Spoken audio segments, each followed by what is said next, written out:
അങ്ങനെ ആഗ്രഹിച്ച് ആ ട്രിപ്പ് വന്നെത്തി. തിരുവാതിര കഴിഞ്ഞതിന് ശേഷം തൊട്ട് എല്ലാവരും ഇങ്ങനെ ഓരോ സ്ഥലം പ്ലാൻ ചെയ്യുകയാണ്, അവിടെ പോയി ഇവിടെ പോവാന്നൊക്കെ പറഞ്ഞു. അങ്ങനെ ചേച്ചി പറഞ്ഞു നമുക്ക് അങ്ങനെ ആണെങ്കിൽ ഒരു പാക്കേജ് ഉണ്ട്, നമുക്ക് 1 ഡേ ട്രിപ്പല്ലേ നമ്മൾ പ്ലാൻ ചെയ്യണേ, അപ്പോൾ നമുക്ക് അങ്ങനെ പോയി നോക്കാം, ജസ്റ്റ് ഒന്ന് കോണ്ടാക്ട് ചെയ്യാന്നൊക്കെ പറഞ്ഞു. അങ്ങനെ ഒരു പാക്കേജായിട്ട് കോണ്ടാക്ട് ചെയ്തു. അപ്പം പറഞ്ഞു നമുക്ക് KSRTC പോവാം. എല്ലാവരും ബസ്സിന് വന്നതൊക്കെ ആണല്ലോ പോണേ, ടൂറിസ്റ്റേഴ്സിനൊക്കെ. KSRTCയിൽ ആർക്കും ടൂറ് പോയൊരു പരിചയമില്ല, പക്ഷെ എന്നാലും ഒന്ന് നോക്കാമെന്നൊക്കെ പറഞ്ഞ് അങ്ങനെ കോണ്ടാക്ട് ചെയ്ത് കഴിഞ്ഞപ്പോൾ നല്ല അഫോർഡബിൾ ആയിട്ടുള്ള രീതിക്കാണ് അവർ എമൗണ്ടൊക്കെ പറഞ്ഞത്. അപ്പോൾ എല്ലാവർക്കും അത് ഓക്കെ ആയി. ഒരാൾക്ക് വന്നത് 1340 രൂപ വെച്ചിട്ടാണ്. അതിനകത്താണെങ്കിൽ ട്രക്കിങ്ങും ഫുഡും ഇൻക്ലൂഡ് ആയിട്ടുള്ളതാണ്. ട്രക്കിംഗ് എന്ന് പറയുമ്പോൾ ഒരു 3-4 മണിക്കൂർ ട്രക്കിംഗ് ആയിരിക്കും കൂടുതലും. പിന്നെ ഫുഡ് രാവിലത്തെ ഉണ്ടാവും, ഉച്ചത്തെ വൈകുന്നേരത്തെ സ്നാക്സ്. നൈറ്റിൽ ഫുഡ് നമ്മളല്ലാതെ വാങ്ങുവാണ്, അതിനകത്ത് ഇൻക്ലൂഡ് അല്ല. ഇത്രയും എമൗണ്ടിൽ അടിപൊളി ഒരു ട്രിപ്പായിരുന്നു ഇത്. എന്തായാലും എല്ലാവർക്കും തന്നെ ഇഷ്ടപ്പെട്ടു, എല്ലാവരും ഭയങ്കര ഹാപ്പിയായി. അപ്പോൾ ഇതുപോലെ ആർക്കെങ്കിലും ഇനി ട്രിപ്പ് പോകാൻ പ്ലാൻ ഉണ്ടെങ്കിൽ ഇവരെ കോണ്ടാക്ട് ചെയ്യുക, എന്തായാലും ഇഷ്ടപ്പെടും. ബസ്സിലുണ്ടായി 2 ചേട്ടന്മാർ നല്ല കമ്പനിയായിരുന്നു, അതുകൊണ്ട് ട്രിപ്പ് കുറച്ചും കൂടി അടിപൊളിയായിട്ട് തോന്നി.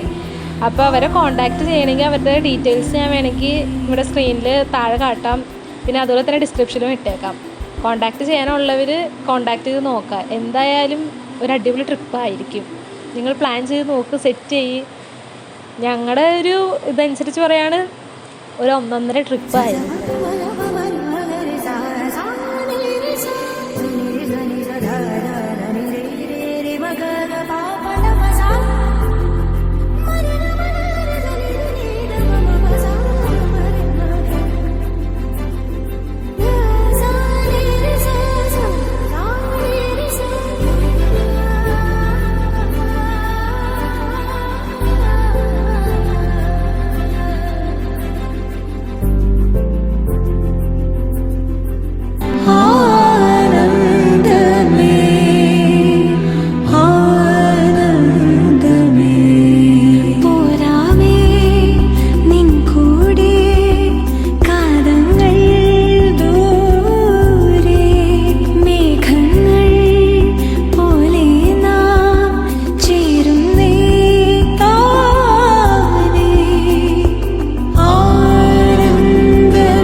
ഇവിടെയാണ് നമ്മൾ പിന്നെ ഫുഡ് കഴിക്കാൻ വേണ്ടി വന്നത്. ഫുഡ് കഴിക്കുന്ന വീഡിയോസൊന്നും അധികമൊന്നും എടുത്തില്ല.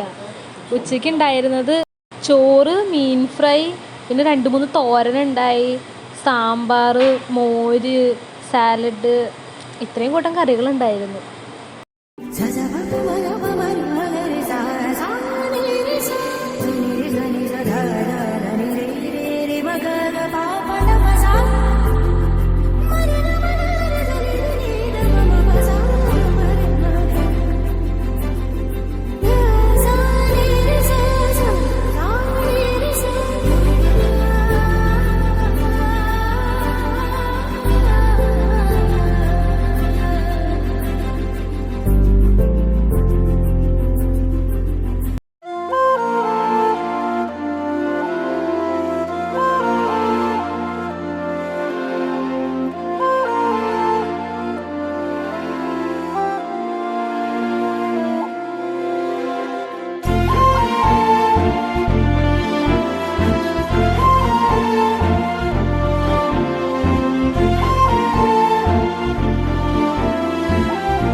So